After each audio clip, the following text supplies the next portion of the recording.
इससे पहले हमने टेस्टिस की बात की और हमने स्पर्म की जो पाथवे की बात की, तो हम यहाँ पे अब मेनली जो है वो प्रोस्टेटिक ग्लैंड की बात करेंगे। ये भी हमारे पास मेल रिप्रोडक्टिव सिस्टम का पार्ट है।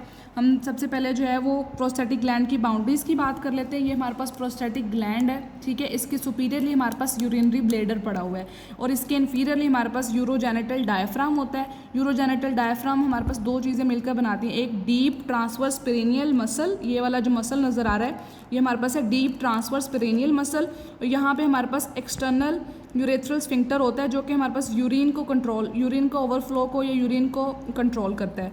उसके बाद हमारे पास अगर हम इसकी इंटीरियर बाउंड्री देखें प्रोस्टेटिक ग्लैंड की, तो ये हमारे पास प्यूबिक बोन है, यहाँ पे हमारे पास प्यूबिक सिम्फाइसिस इसके इंटीरियरली आ जाएगा। पोस्टीरियरली हमारे पास रेक्टोप्रोस्टेटिक जो पाउच है या डिनॉनविलियस फेशिया जो हमारे पास पोस्टीरियरली आ जाएगा, ठीक है। यहाँ पर ये हमारे पास डिनॉनविलियस फेशिया हमारे पास यहाँ पे आ जाएगा। यहाँ पे हमारे पास रेक्टोवेसिकल पाउच आ जाएगा, ये हमारे पास पोस्टीरियर रिलेशन में इसके पास ये आ गया। सुपीरियर में हमारे पास यूरिनरी ब्लैडर आ गया, इन्फीरियरली यूरोजेनिटल डायफ्राम आ गया, और इंटीरियरली हमारे पास प्यूबिक बोन और प्यूबिक सिम्फाइसिस आ गया। और लेटरली हमारे पास दो मसल होते हैं, लिवेटर एंड आई, जो हमारे पास पेल्विक डायफ्राम बना रहे होते हैं, वो हमारे पास लेटरली प्रोस्टेटिक ग्लैंड के रिलेशन में आ जाएंगे।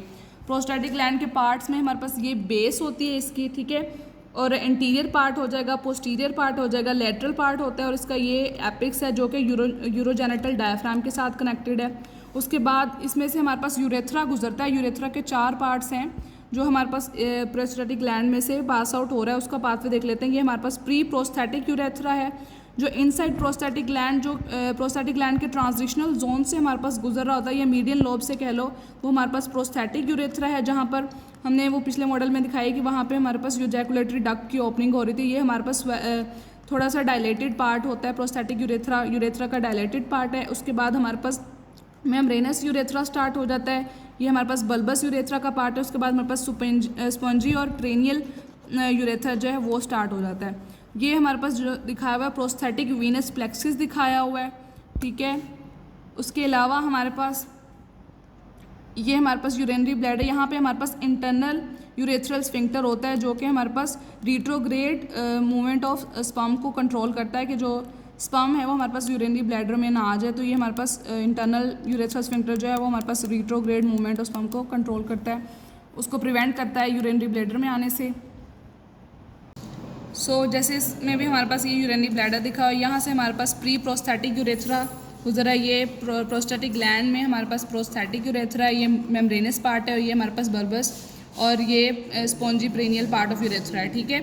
उसके बाद ये हम अगर इंटीरियर रिलेशन में हमने प्यूबिक बोन की बात की थी, पोस्टीरियरली हमने रेक्टोवेसिकल पाउच की बात की हुई। इस मॉडल में हम देखें तो रेक्टोवेसिकल पाउच ये यहाँ पर हमारे पास पीछे रेक्टम है, यहाँ पे हमारे पास रेक्टोवेसिकल जो है पाउच होता है, ये भी हमारे पास प्रोस्थेटिक यूरेथ्रा है और ये हमारे पास गुजरा है यहाँ से।